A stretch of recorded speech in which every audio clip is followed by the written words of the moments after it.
more ball, fewer infractions. This begins in 2020. The future is near. More access, more everyone, more everything here. August 14th, This is our 2019, moment, our story show to number tell. 25. This is history begun. This is the XFL. What is up, my friends? And welcome to another edition of the XFL Week in Review. I am your host, The Mark. And on this week's show, commissioner invitations go out. No, I didn't get one. Is Colin Kaepernick getting ready for the XFL, perhaps? And so much more. What's up, y'all? How do you get in touch with the show? Well, it's simple. You email podcast@xflnewshub.com with your MP3 or your thoughts, or use the Twitter hashtag XFLArmy. Remember to get those messages in. Cutoff time is 5 p.m. Eastern on Tuesday. And remember to leave us a review on Apple Podcasts, and we'll read it on the show. We do have a podcast review, a great podcast, 5 stars, ladies and gentlemen, 5 stars. From Corbin K, says, I love the podcast. It keeps me updated on the XFL. Can't wait for the team names. I know. I love the weekly podcast and I can't wait for the season, but love the podcast. It's great to listen when I'm getting ready for the next day or I'm making dinner. See, it's very simple. Just hanging out. I actually do that a lot. Well, I'll listen to podcasts or watch video stuff on YouTube while I'm doing dinner or getting stuff done in the house, or even just taking a shower. I have it going on. My poor wife is sitting there like 7 o'clock in the morning. I'm taking a shower and I'm listening about fantasy football. I'm sure she's like, shut up, please. Can you be quiet? But hey, thank you, Corbin, for the 5-star review. And you guys can leave us a 5-star review on Apple Podcasts and we'll read it on the next show. It's very simple. We got a jam-packed show this week. So I was given a little teaser. Well, first we have our question of the week, which is best XFL team names from 2001 and why. Now that kind of correlated into our first special guest. Butler Benote is a former New York Hitman of the XFL in 2001. And we get a chance to sit down and talk to him about all of his background, how he got started, what was it like playing in the XFL. Because really the whole deal is that we want to get an idea of what it was like back then and kind of remember the first iteration of the XFL before we can kind of move forward towards the new iteration in 2020. So we get a chance to talk to him. Great guest. We're definitely going to have him on again. Now be prepared. There might be some dog barking in the background, but I really wanted to keep the interview because it flowed well. And I think you guys are really going to enjoy it. We'll get to that after we get to the news. So this week's show, the question of the week, best XFL team names from 2001 and why. We're kind of going with this retro 2001 XFL kind of vibe. So if you know of anybody who played in the XFL, or if you're somebody who did play in the XFL, message us, podcast@xflnewshub.com. We'd love to have you on and talk about your experiences of what it was like being in the XFL in 2001. And really, Butler will give you some insight that I was surprised to hear. I won't tease it anymore, but that comes after we get to the news. And then we get on with the interview, and then we got your social media stuff and so much more. Plus, we'll talk about next week's question of the week. And this is also a good one. And we'll get into that later on the show as well. Remember, you can download our iPhone app or our Android app. Don't forget about that. And remember to check out Dallas Radio, 1160 AM KBDT, Sports Day with John Clemens, Saturdays and Sundays with your boy, The Mark, on that show, talking XFL. Things are starting to ramp up a little bit. We got the commissioner invitations. We'll get into that. Colin Kaepernick, bunch of other stuff. So friends, whew. We got a lot to go. We got a lot to get to. So without further ado, folks, let's just get into the week that was the XFL.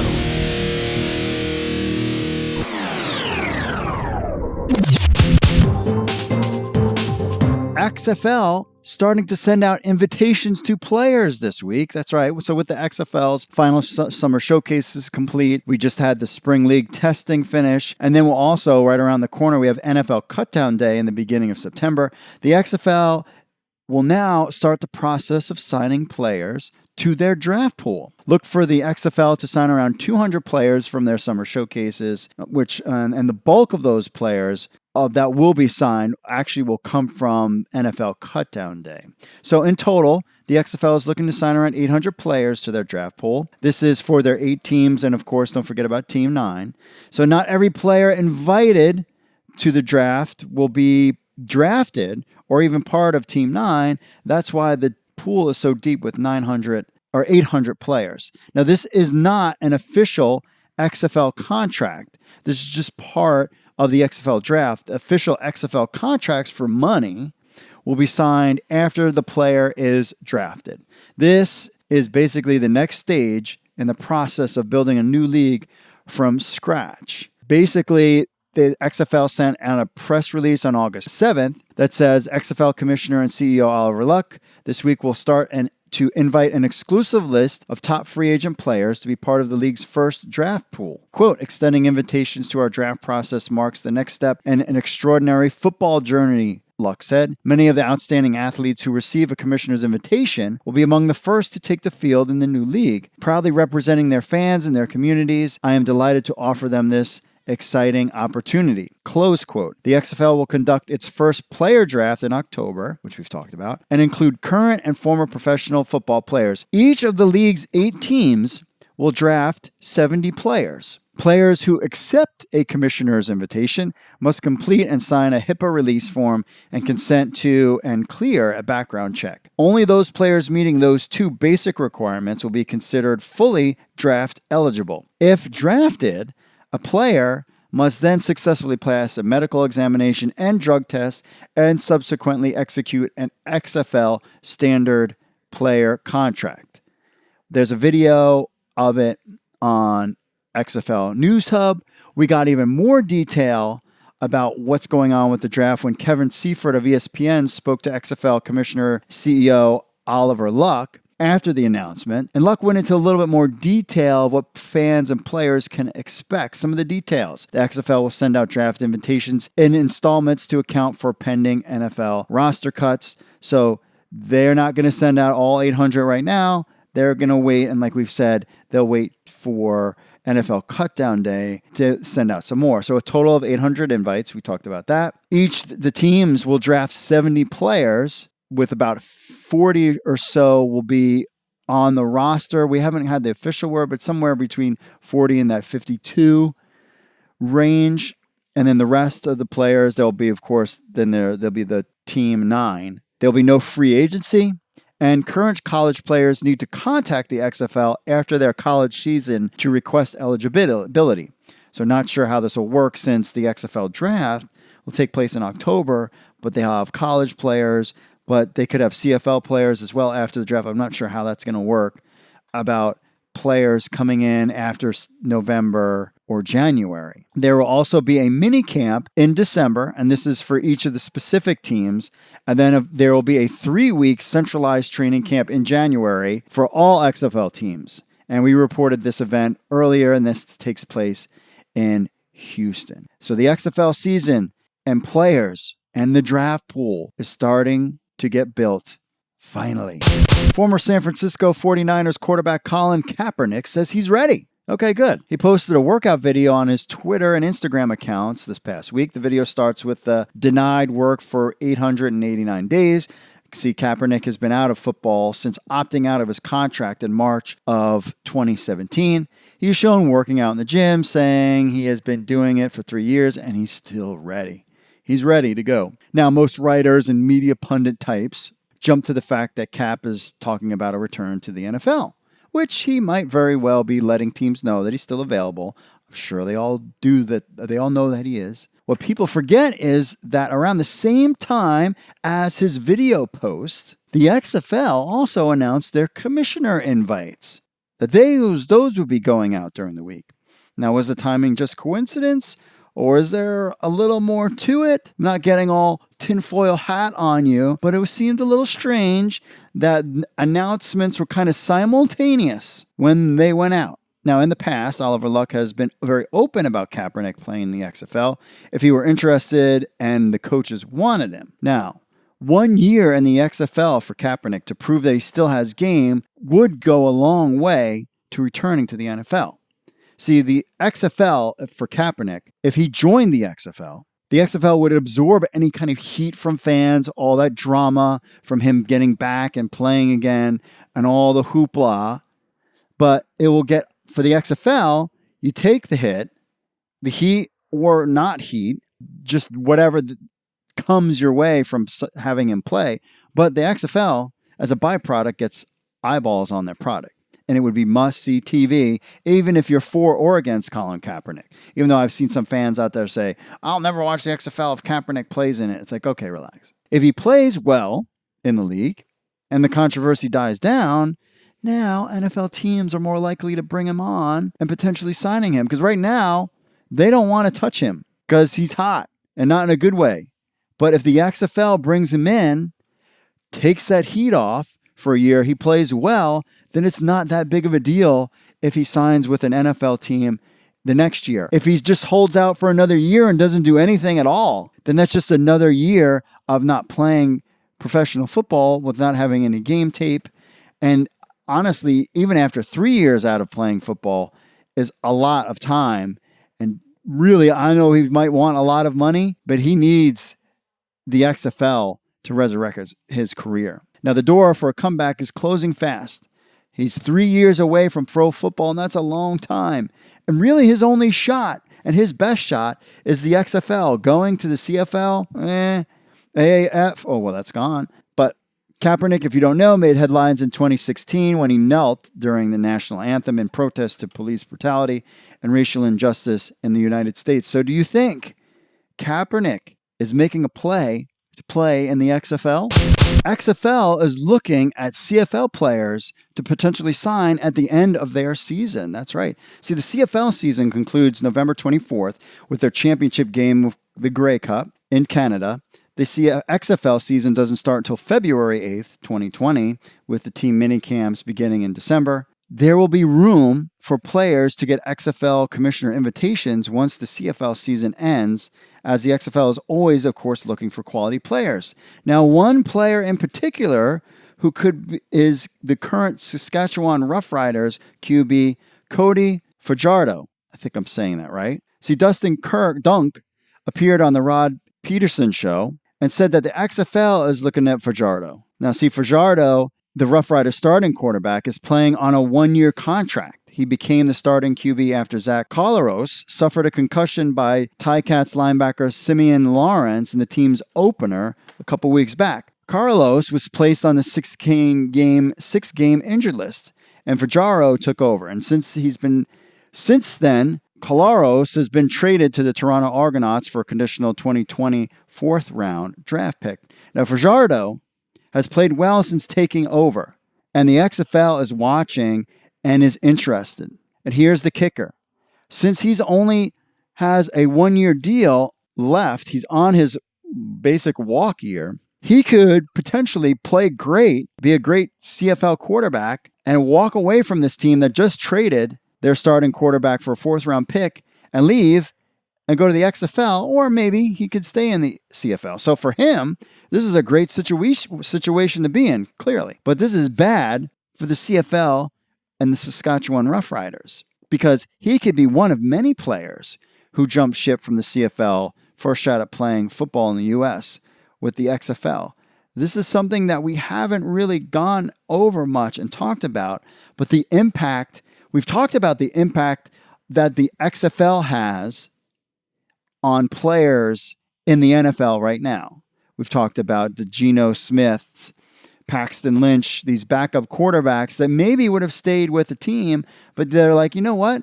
Maybe I'll just play a season in the XFL, and then I can come back in the NFL and do better rather than being on the practice squad. I want to show what I can do. Same thing for these guys in the CFL. Yes, I am sure NFL scouts are scouting CFL players, but how often do we hear about CFL guys joining the NFL or even getting tryouts versus AAF guys who have tried out for spots in the NFL? I feel like I've heard a ton more AAF guys. Now, granted, the CFL guys' contracts is different.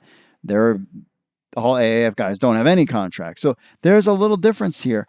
But the jump from the CFL to the XFL to the NFL could happen, and we could see Fajardo be one of the first guys to do it.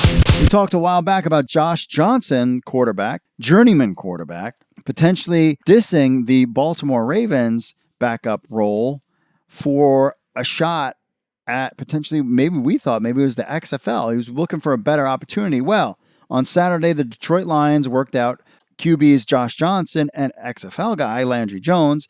Their current backup, Tom Savage, suffered his third concussion in 4 years. Mike Garafolo reported all on this. He said the Lions will work out Johnson and Landry Jones. Sources say Tom Savage left last night's game after his hit head to turf. Following a hit, David Fales is the only other QB on the roster behind Matthew Stafford. Now, of course, we reported 2 weeks ago that Johnson had turned down a contract offer with the Ravens, speculating that maybe he was waiting for a potential XFL opportunity. We don't know. But it now looks like the XFL is off the table, as now he will have a legit shot of beating out David Fales for the backup role to Matthew Stafford. See, Johnson has signed with the Detroit Lions. Johnson was the first overall pick in the AAF and was assigned to the San Diego Fleet, but he never played in that league. He has played for 13 teams in his NFL career. I won't go over all of them, but it was a lot of teams. With Johnson off the table, this still leaves the XFL with QBs like Landry Jones, Ryan Mallett, and Connor Cook, who, by the way, was cut by the Lions earlier this year. It'll be interesting to see if any of these other quarterbacks that have bounced their name in the XFL get picked up, or even if Josh Johnson makes it a full season. Variety is reporting that last week Disney disclosed that it would be offering a streaming bundle package of Disney Plus, ESPN Plus, and the advertiser-supported version of Hulu for just $12.99 a month. Disney, which owns ESPN, ABC, and Fox, which are, of course, major TV partners with the XFL. It's all tying in. Hold on a second. Disney Plus is set to launch in November 12th of this year, well ahead, of course, of the kickoff of the February 2020 for the XFL. For the $12.99 price, fans of the XFL should be able to watch all the XFL games online without cable. That's right. Now, we aren't unaware of any kind of home team blackout rules when it comes to XFL games. I don't think they'll have any of that kind of stuff. So fans should be able to view the XFL games online via one of these platforms as well as on cable. Now, see, I've been talking about this for a long time. Cable television is hemorrhaging subscribers. And I use the word hemorrhaging because that is a perfect word. Not losing, which means like a little bit, trickle. Hemorrhaging subscribers. For the last several years, live sports has been the only draw to keep fans from canceling their TV subscriptions, let's be honest. And football, college, or pro has been a big reason why. Now, Disney sees the writing on the wall for cable television and has dumped hundreds of millions of dollars into their new streaming platform called Disney Plus. The XFL in 2001 would not have gotten the same TV deal as the XFL in 2020. The current state of cable TV helped the XFL negotiate with the networks this go-round. Now, question that we get asked a lot. What about for XFL UK fans? The company has said that Disney Plus will be in, quote, nearly all major regions of the world within the next 2 years, close quote. The question is, will ESPN Plus be part of that rollout as well? Now, right now, UK XFL fans, if you're listening, they don't have a way to watch games at this time unless they use a VPN service, which basically means you're on your computer, you VPN, you pretend that you're in the United States, then you can sign up for things like ESPN Plus and Hulu and be able to watch the games there. But there's not a straight-to-consumer deal that we know of, at least for UK fans, at this time. The XFL continues to add some executive staff leading to the kickoff in February 2020. The league announced additions to both the XFL home office in Stamford, Connecticut, as well as some key personnel additions to XFL teams. First, Len Mead has been added as VP of Media Partnerships. Mead will manage the day-to-day relationships with the XFL broadcast partners like Fox Sports, ABC, ESPN. He will also explore potential new TV partners in TV, radio, and other platforms. Now, we asked Oliver Luck in the past about potential XFL radio deal. At the time, they said they were exploring their options. Mead, of course, would be the guy to make it happen. Now, he comes to the XFL after 9 years with the NBC Sports Regional Network. Prior to NBC, he worked at Nessun NESN, and ESPN. He was part of the team that brought ESPN3 to ESPN. And his team conceived the Megacast concept, which ESPN uses to this day. Some team hires: XFL Seattle hires Pete Tenney as Director of Content Production and Operations, and he'll lead the team's content and production department, clearly. He was Creative Director at the NFL Players Association, amongst some other things. Michelle Delancey also will join XFL Seattle as Senior Director of Marketing, of course, be responsible for building the XFL Seattle base. She most recently was General Manager of ABC Creators, where she oversaw a bunch of business stuff. And finally, Rob Carolla will join XFL Dallas as Head of Communications, recently served as President of the College Sports Information Directors of America, the COSIDA. Still hiring. Things are moving fast, bringing in good people to run the business. All right, so after the break, we get to our interview with Butler Benote. Then we get to your messages, your social media stuff, but you have to wait after this little commercial break. Then we'll have it for you. Listen up, XFL News Hub fans. We got something for you. We have an Android app for your phone. That's right. We're excited to announce the launch of this app, and best of all, it is free. So you get all the breaking XFL news and information from XFL News Hub right on your phone. All you have to do is visit the Google Play Store, type in XFL or near the top, or just search for XFL News Hub. That's right. In the Google Play Store, that's all that you need to do. So what do you get with this app? You get the latest news from XFL News Hub, the premier XFL news source in the world, in the universe. You get push notifications when we post a new story. That's optional. You turn it on and off, so you get notifications when breaking news happens. You can leave a comment right from your phone. You don't have to be on the website. You just leave it right on your phone. You can get, of course, this podcast on your phone as easy, and you can leave us a review on the Google Play Store. You can do that too. Plus links to all of our social media accounts. So it's very simple. Just head over to the Google Play Store, type in XFL News Hub, and download your XFL News Hub app for the Android phone today. Butler, let's start off. What I ask people is to kind of tell us who you are and give us your superhero origin story of how you got from high school football to the XFL in 2001. Well, my name's Butler Benote the third, and again, most people know me as Butler Benote, and my superhero story is it started when I was 9 years old. Kind of a funny story because I hated football at about 8 years old. And the only reason I started to play football is because one day I was sitting on my porch and I saw my best friend walking down the street and he had on a mini Pittsburgh Steelers uniform. And so I asked him, I was like, man, where'd you get that from? I'm going to get me one. And he said, I got it from the boys club. And I'm saying, I'm going tomorrow to get me one. And he said, no, you got to wait till next year. So I waited a whole year just because I wanted the uniform. And I went and signed up to the boys club to get that football uniform. And I started playing at the age of 9. And it was kind of a crazy situation because, again, I didn't know anything about football. True story, I showed up. I was the first one there. My first day of practice, I had on some jeans. If anybody knows anything about Tough Skins, they were Tough Skins. They were jeans back in the day. Yeah. And I had on my football cleats and I had my jock on the outside of my pants. Really? Real true story. And so I was the first one there. And the coach, when he pulled up, he was like, son, that belongs on the inside. And so, oh, wow. So yeah, that was my first experience with football. And I played football, like I said, since I was 9.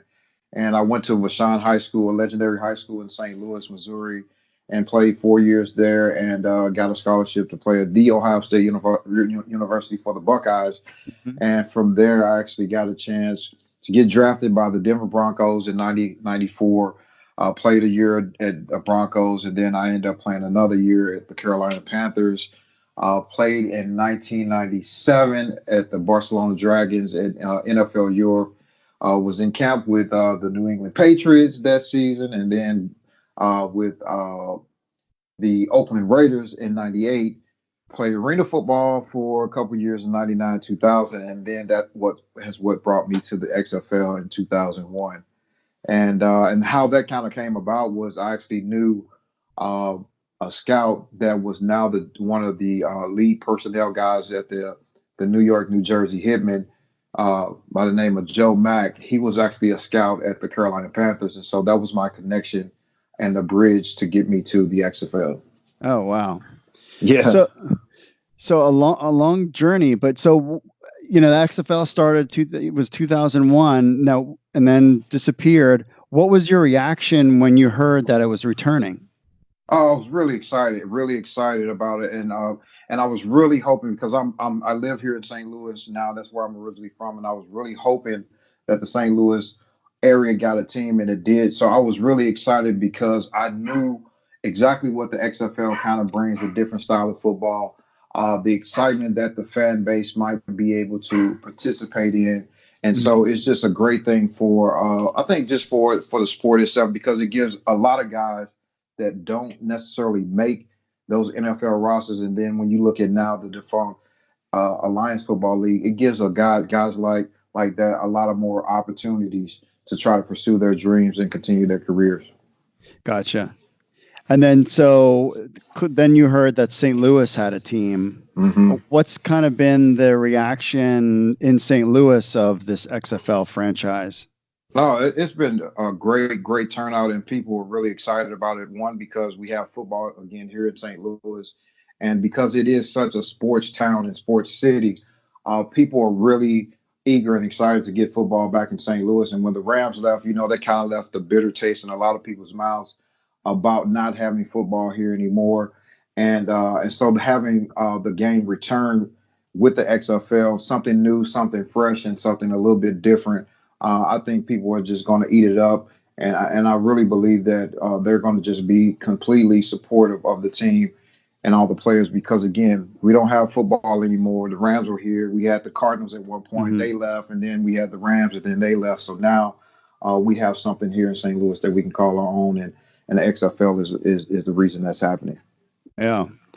So, I mean, now going back to your playing days with the Hitman, so who was your head coach for the Hitman back then? Rusty Tillman. Rusty Tillman Rusty was Tillman. the head coach of the New York, New Jersey Hitmen, and he was I think he had some time with the Minnesota Vikings if I recall correctly. And so Mhm. and Rusty was a great coach. He was a player's coach. Somebody that was really tough on us, but at the same time very relatable, and you knew he always had your back, and you can always go talk to him. So it was a great time to be able to have him, and then Drew Pearson from the Dallas Cowboys was our general manager. So we really actually had a really good front office, and like I said, you add in Joe Mack that was from the Carolina Panthers, and then we actually practiced at the New York Giants football facility. So it was a really good experience to be able to do that. Gotcha. Now, who was the defensive coordinator at that time? Was that Rusty? Rusty, yeah, Rusty Tillman. He actually took over he actually called the defense at the time. Now, what was, did you, now, first I got to ask, did you ever get to meet Vince McMahon at all? No, I never I got a chance to see him because we actually had the first game of the XFL when we played the Las Vegas Outlaws, I think it was, Mhm. and we played them out there. So it was the first XFL game ever, and it was nationally televised, and of course Vince was there. So, but I never got a chance to actually meet him because he was kind of more with the publicity, the marketing type of Mhm. thing. And really, contrary to what most people think, the players really just focused on football. It was just strictly all football for us.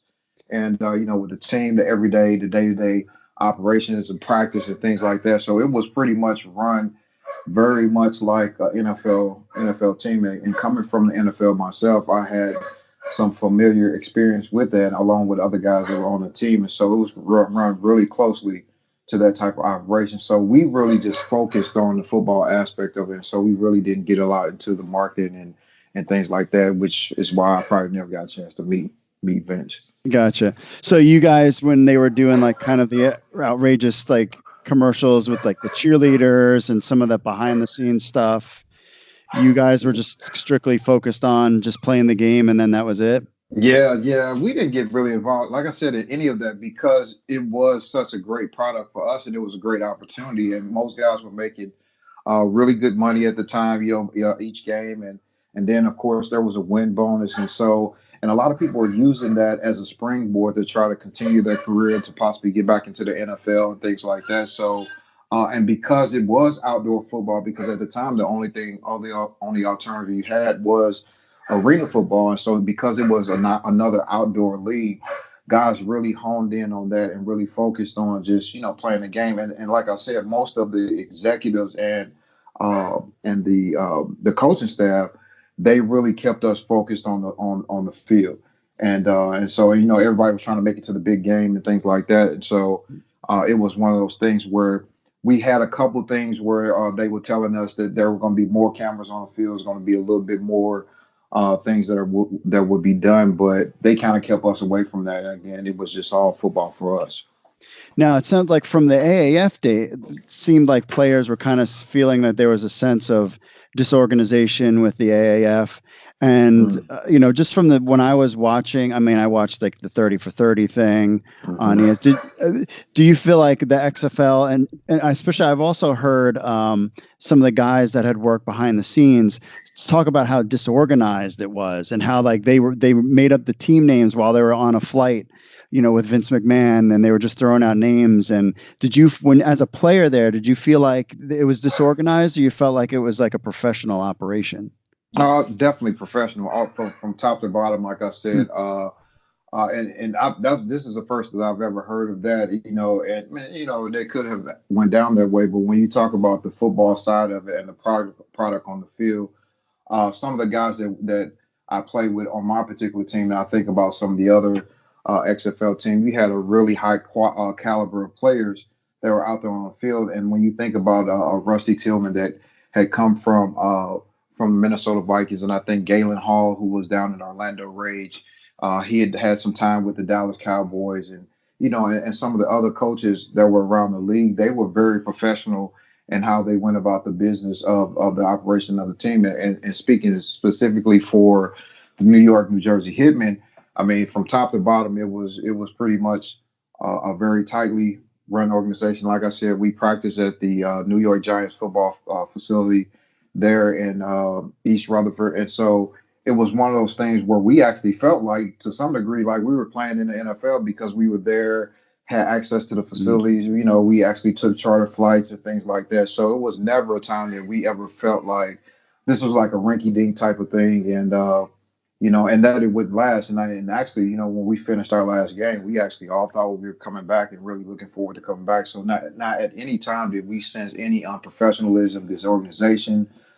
We got paid on time. It was never issue of anything like that. Now, again, on the marketing on the back end of it with WWE, I don't know what they did, but for us, the XFL, the football aspect and the football operations, everything was top notch. Oh, so you guys, when the season was over, you were really just anticipating that, hey, everything will be back and we'll see you next year kind of thing?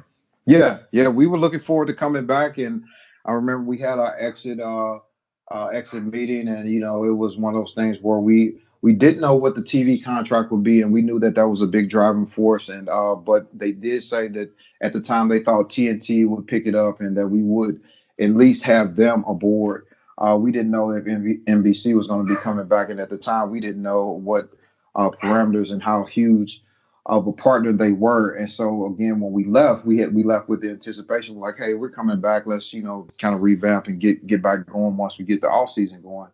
And then next thing we hear, obviously through the media, that the league was folding, that it wasn't coming back primarily because there was no TV deal. Mm-hmm. And so again, it was a huge disappointment for myself and a lot of other players, because again, we looked at it as opportunity to continue and extend our careers. Some guys were looking to try to get another chance in the NFL. But for guys like myself that was pretty much done with the NFL at this particular point, it was a great opportunity for us to continue again to extend our career, make really good money, and again be a part of something that was new, that was fresh, that we can help brand. Mm-hmm. And so our particular team, We developed relationships and bonds and things like that. And then even each team had a certain identity also. So it was beginning to formulate in its own way. But again, when you just have one full season and then you don't get a chance to come back, then all of that's gone. Gotcha. Now, do you still talk to some of those former players at all that were on the team with? Yeah, we still keep in touch. Some of us, not a whole lot of us because we're in different places, but yeah, we keep in touch with each other. And again, I had a couple friends that I actually played against. They were on different teams, so I stay in contact with them as well. Oh, that's cool. Now, do you have any funny stories about playing in the league, like, whether it's guys in the locker room or, stuff after games or any of that kind of stuff, or that you can remember? Like playing with certain players, did you feel like this person might have been a little crazy or any of that kind of stuff?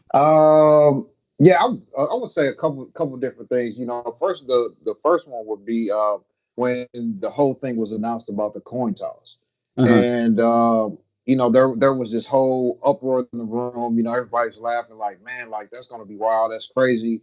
And then I was volunteered to be the guy to actually go and race for the coin toss, and I'm no way. Uh-huh. Team and things like that. And so, but I'm like, man, at this point, I mean, I'm a little bit up there in age, and I'm like, man, there's no way that I'm going to race to get the ball and have somebody fall on me and like take my Hmm. knee out, and then I'm done for the game and for the season. So I declined, but that was like a huge deal. So there were a couple guys that were saying that they didn't want to do it either. So our guy, Donnie Caldwell, he decided that he actually wanted to do it. And then it's kind of funny now because I often see his clip of the first coin toss, like, and I'm like, man, that could have been me. Oh, I could have been out there like legendary, like, but didn't he but get yeah, hurt? Or didn't the no, first coin toss no. some Well, I don't think he got hurt now because we played the first we played the first game against Las Vegas and he didn't get hurt, but oh, I don't know. The guy from Las Vegas may have. I don't know, oh yeah, yeah, but yeah. so that was something that was like a big deal Yeah. in the meeting room and among the team.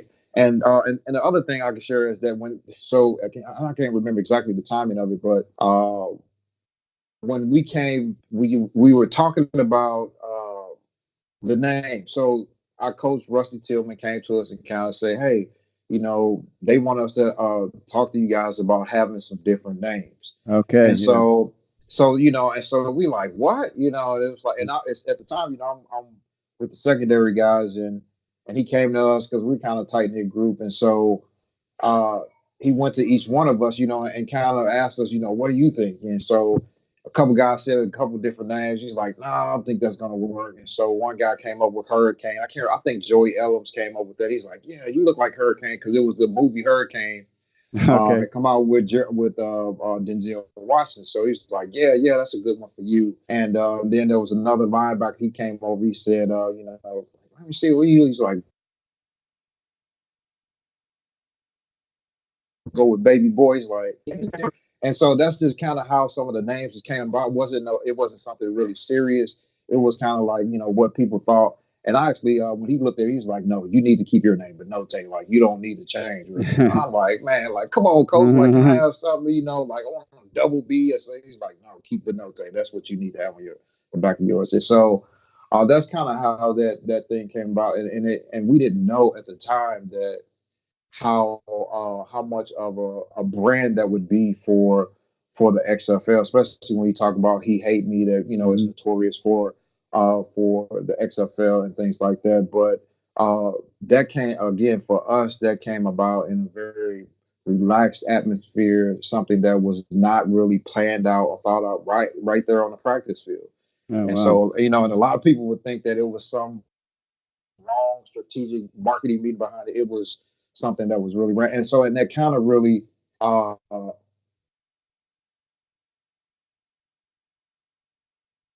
like embodied like our team was just the brand of football. It was loose, it was fun, but at the same time it was still football, and so And a lot of people don't look at it like that because again, with the wrestling part being tied to it, that was kind of something that some people felt like it was too gimmicky and some of those things, and it kind of had a black mark on it because of the wrestling aspect. But again, for us, it was just guys out there having fun, playing football, just again with the camaraderie amongst each other, and just continuing to do the thing that we love to do ever since we were kids.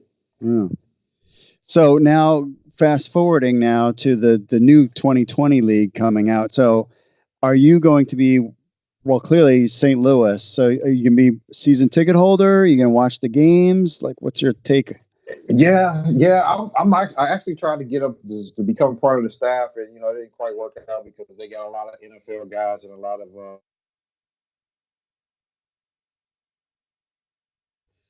Lions football coach. I'm definitely be a fan. If I can get season tickets, I'm definitely looking to do that because I actually live pretty close to where they will be playing at, and so I'm looking forward to that. And really, if I could at any juncture, just really be a part because I really have a passion for it because of being a part of the first initial league, and so I really want to see it succeed. So if I can at some point, some kind of way, be a part of it, I would love to be a part of it in that type of way. But if not, I'm definitely going to be a fan, a proponent of just promoting the league because I just think it's a great opportunity for a lot of people. And then just the fact that football will be back in the city of St. Louis is such a big deal for me and for a lot of other people that I'm excited about it. So I just can't wait. I think it's going to be here before we know it. I can't believe it's almost here, like less than a year away. So it's going to be pretty exciting. So, did anybody from the XFL reach out to you? Because I got a chance to talk to Oliver Luck at one of the showcases, and one of the things I asked him was, are you going to still recognize the players from the past? And he said, that absolutely, that they would still, they're not going to forget about the players who were there before in the initial incarnations. But has any aside? You said you looked into maybe working with Coach Hayes in St. Louis. Yes. And so at the time that I got a chance to talk to him at the presser here in St. Louis, he said he didn't have anything at the current time. And so, and then one of the things that I said was that I'll just try to keep in touch with him as often as I can. And so I got a chance also to talk to Oliver Luck, who was there as well, and he was so excited. I told him that I was a New York, New Jersey Hitman. He was like, "Man, you're a Hitman." I was just like, "Yeah." So he gave me a high five, and we talked for a minute. And I kind of shared with him my passion and my desire to be a part of the league in some type of way. And so he shared his contact information with me, and then and put me in contact. They were still trying to find and finalize the front office with the president and things like that. So, but I've been in touch with somebody in the league office, and so hopefully, again, maybe sometime in the near future, I can have some type of part, some type of role with the team here in St. Louis, and so that's what I'm hoping. And so yeah, I got a chance to talk to Oliver Luck, which was really cool. Now to be able to look back and say, I got talked to the commissioner of the league and actually, had a conversation and exchange information with him. So, but yeah, we'll see. And I think that they will embrace some of the former players because, a lot of people do remember the XFL and they do remember the names, and I just think it just would be good synergy just to bring some guys back and have them be a part because, we're really proud of what we put forward, in 2001. Gotcha. So after playing Ohio State, a little bit of NFL, year in the XFL. So basically, I guess let people know what are you up to now?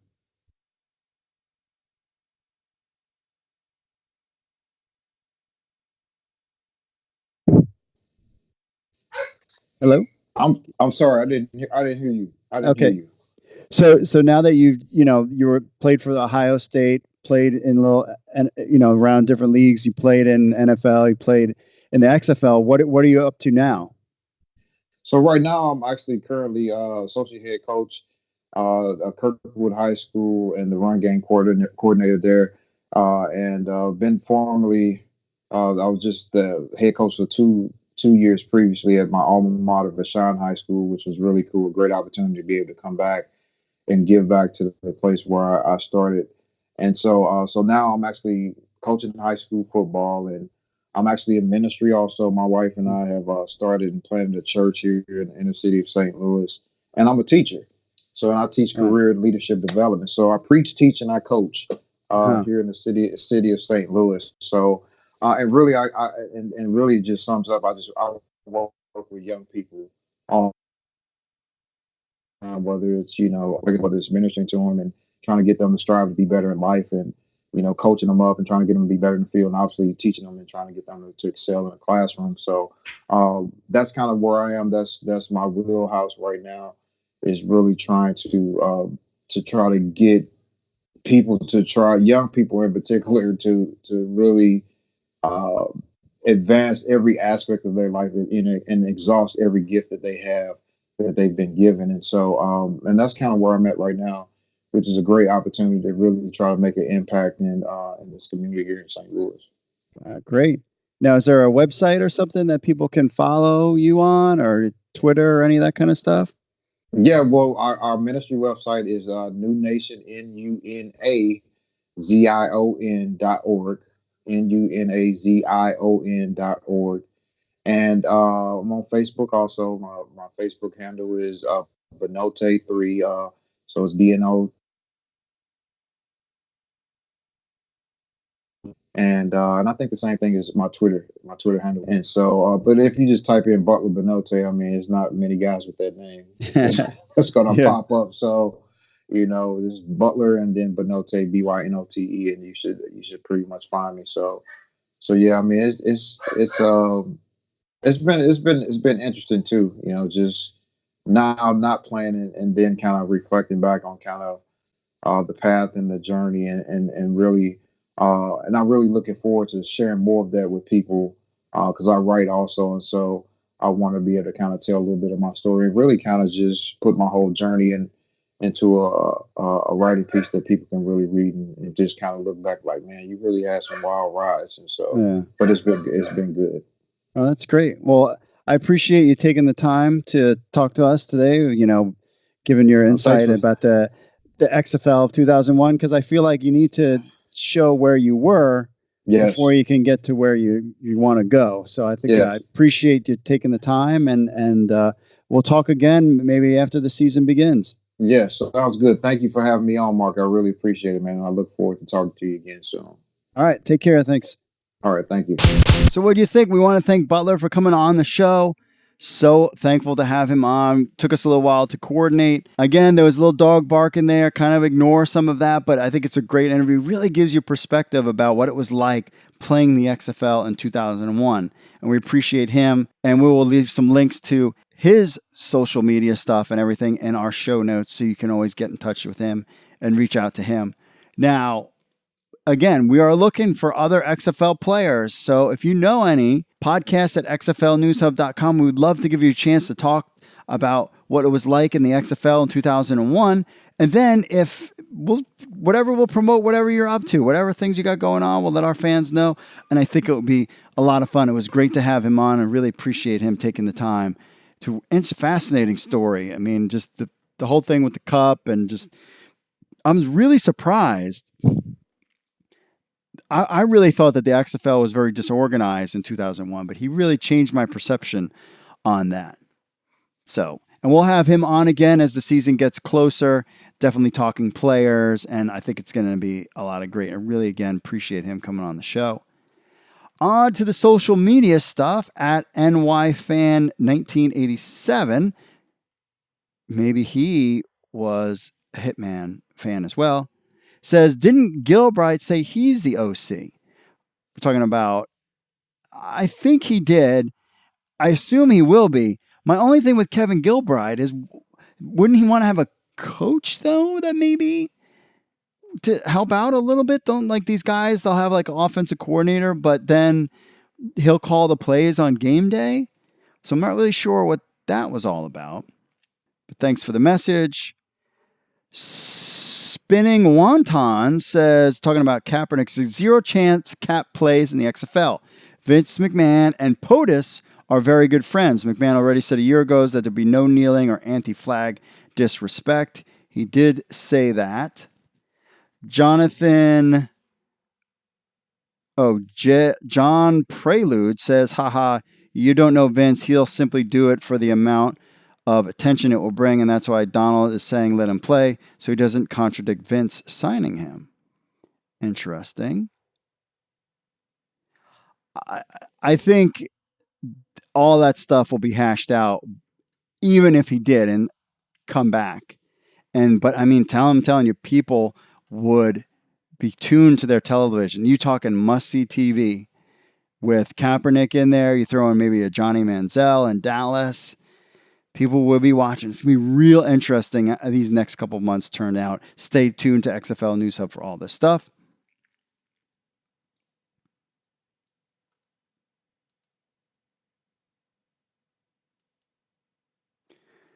Orberto, a bunch of numbers, says, it is what it is. He signed with Detroit Lions. Like that going to change something in his position. Like you can't blame him at this point. If he is okay with the position that he's in, is okay with us, XFL would sign him and he would be better plays as QB and go to the NFL. I think he's talking about, of course, Josh Johnson signing with the Detroit Lions.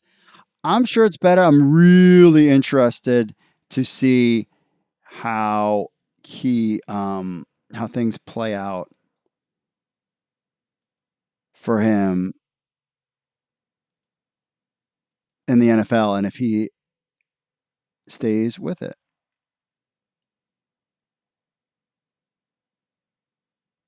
So thanks for all those on the social media side of things. On to the YouTube fans, always talking stuff. Elusive Poet, did we get him? Elusive Poet says, do you think the names are on hold because of trademark process? How long is that process? Mark Mello says, this is the XFL podcast. Did an interview with trademark lawyer a few weeks ago. You should check that out. Yes, if you want to hear from that guy, we should probably try him on too.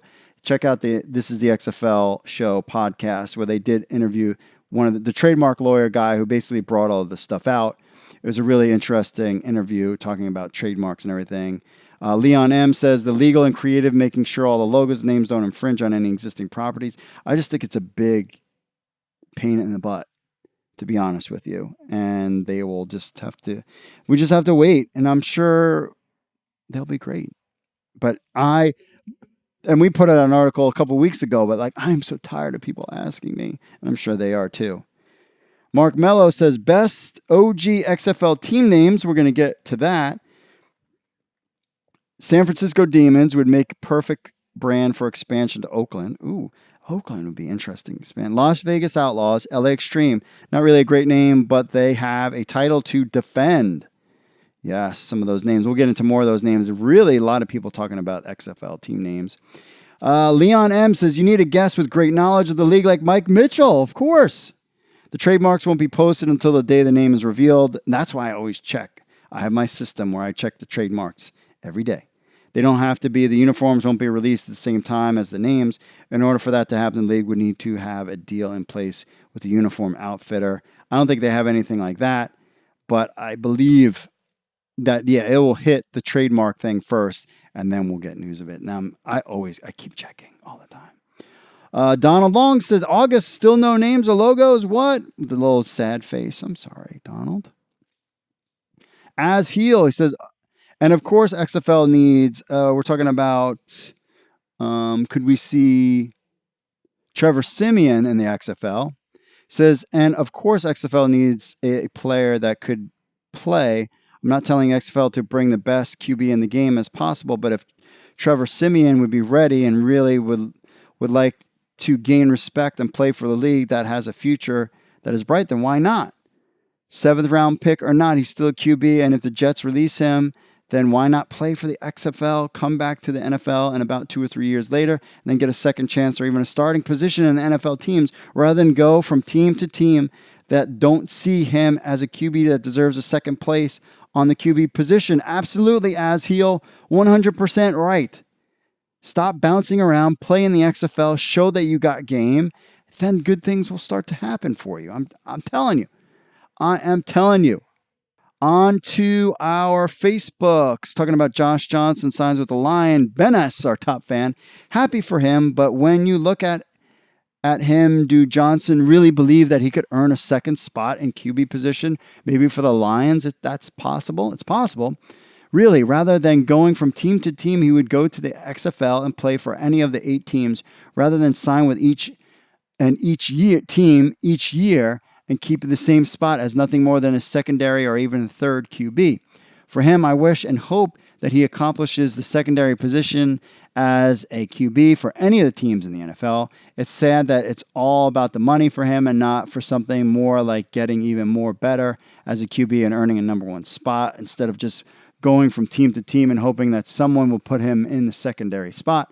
XFL would use him, elevate him to the next level, and then imagine him returning to the NFL and getting that number 1 spot in the QB position rather than playing as much as possible and not getting to that level of play and always just staying secondary or third. Michael says, league will fold in less than a year. I don't think so.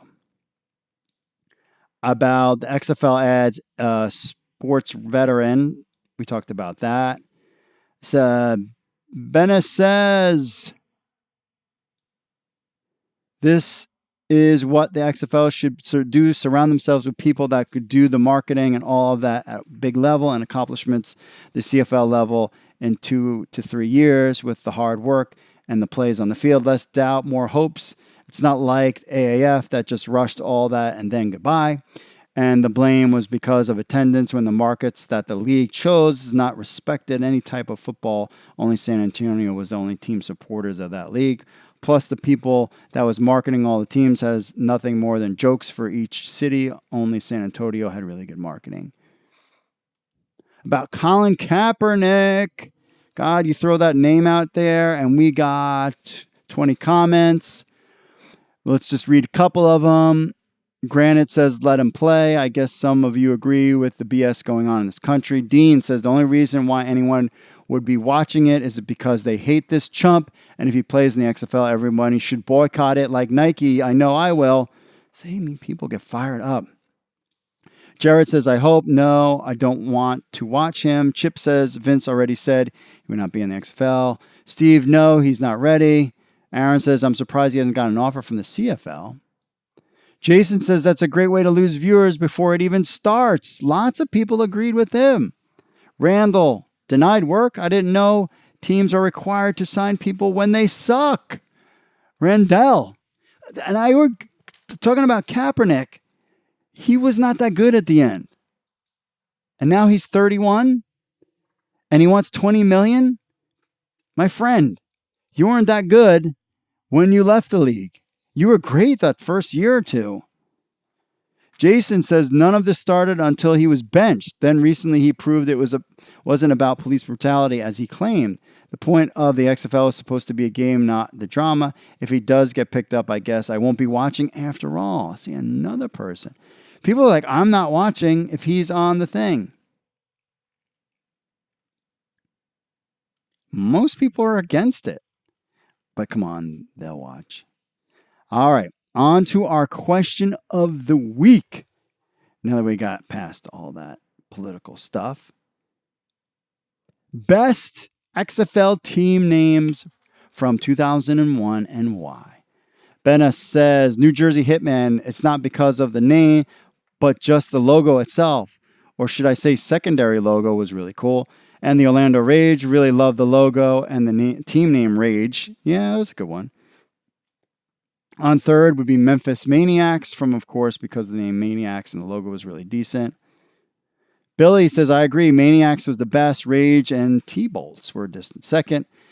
Joe, Memphis Maniacs. Dave liked them all. The Vegas and the Maniacs, Las Vegas Outlaws. Scott, not going to last. Stacy's Davis Hitman made me think of gangsters from the 20s and 30s, though Birmingham Bolts had the best looking helmets. San Francisco Demons had the best logo.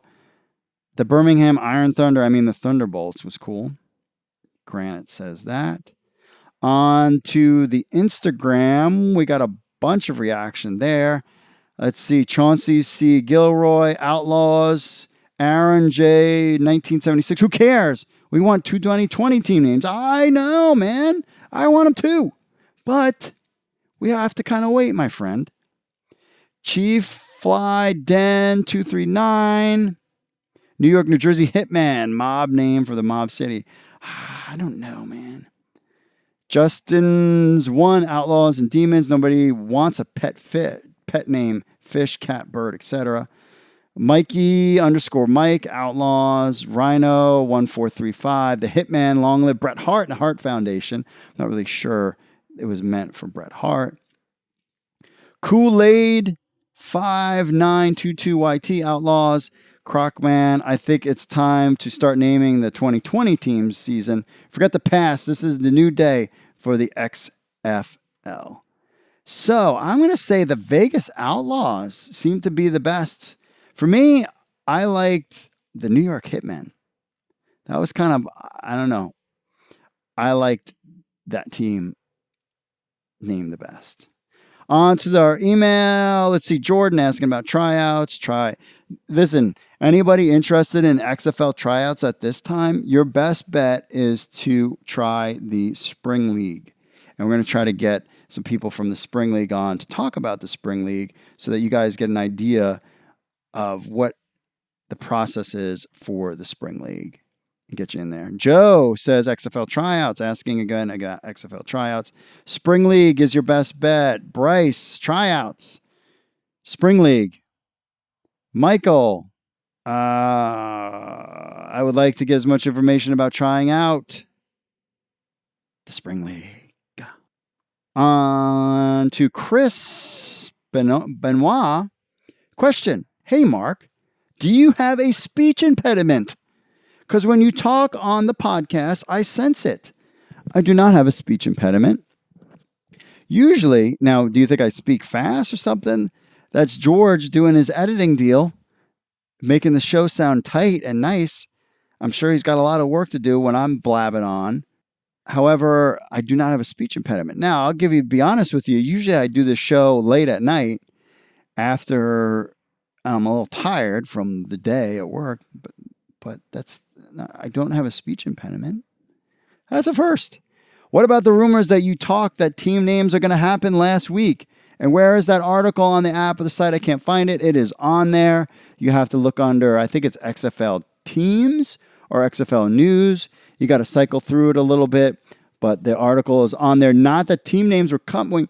We put it out there. We thought it was the best time to put out the team names was going to be around that time, and that just didn't happen for the whole month of, basically a month off now, going on probably more months. I don't know when team names are coming.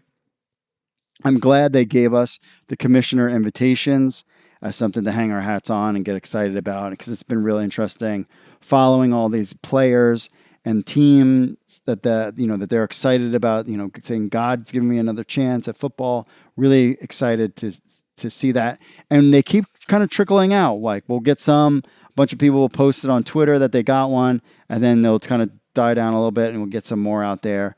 But I expect maybe 200 to 300 around now, but a lot more on NFL Cutdown Day. And that's really going to be interesting to watch. And you just stick with XFL News Hub and you'll be fine. As for the XFL season, Nicholas, the number one emailer. As the XFL season grows near, so does the NFL Cutdown Day. This is a list of potential cuts by the NFL that could make their way to the XFL. Miles Killebrew, Cardell Jones, DeMarcus Walker, Logan Parker, Kenneth Brown, Chad Williams, Eric Flowers, really? Luke Falk, Montez Carter, Laquan Treadwell, Kenjon Barber, Kenneth Kapazgon, and Jake Butt. I've heard of some of these names. We'll have to keep them out there. Nicholas, as always, thanks for checking in. I had a chance this past week to go to the Ravens game and scout some players. And I am telling you, it is so different going and watching preseason NFL games with a list of some guys that you want to keep an eye on. Joe Callahan, who played with the Ravens, was at one of the XFL summer showcases, I believe. So I was watching him, watching some of the new wide receivers for the Ravens, some running backs, and my poor wife is sitting there, and I'm like, see, like this guy's been here for 4 years, and he's like a fourth string. he's probably going to get cut because there's these younger guys, and Jacksonville just looked terrible. Now, granted, it's a preseason game, but it was a lot of fun to be out at the ballpark, at the football stadium, and I was just glad to be there, glad to watch some football. I really enjoyed the preseason. I'm totally into the preseason because I want to see who's doing well, who's not, because these guys are going to be in the XFL. A lot of these guys are going to be in there. They're like that perfect 3-year, 4-year player about to get cut for some rookie, and they'll wind up on the XFL. So, our question of the week, should have brought it out earlier. I will now. Who is the greatest, because we're going back about XFL team names from 2001, but who is the greatest XFL player of all time? Is it guys like Tommy Maddox or Rod Smart? He hate me. Who is the greatest? For me, I would have to put my money on Tommy Maddox, but who do you think is the greatest XFL player of all time? Email me, podcast@xflnewshub.com with your thoughts, etc., etc. So that's the question for next week. Greatest XFL football player of all time. The greatest. Who is the Babe Ruth of the XFL? Even though it was only around for 1 year. All right. So that's it for this week's show. If you want to be part of the show, podcast@xflnewshub.com. Greatest XFL player of all time. I'm throwing out Tommy Maddox, Rod Smart. I know there's others. Follow us on Facebook, Twitter, Instagram, YouTube, or just XFL News Hub. You can find us. Find us on the Android app on Google Play or the iPhone app on iTunes. And leave us a review on Apple Podcasts. We'll read it on next show, like our friend Corbin did. We really appreciate that 5 stars. You can listen to us on Apple Podcasts, Spotify, Google, YouTube, TuneIn, iHeartRadio, Stitcher, and pretty much anywhere. If it's some podcast thing that we're not on, just listen, let us know, and we will get on there as well. It's a great show. Interview. We got more guests lined up on the way in the next coming weeks, so stay tuned for that. Remember, greatest XFL players all time. Tommy Maddox, Rod Smart, perhaps. That's it for me, folks. Mahalo. God bless y'all, and I will see you all later.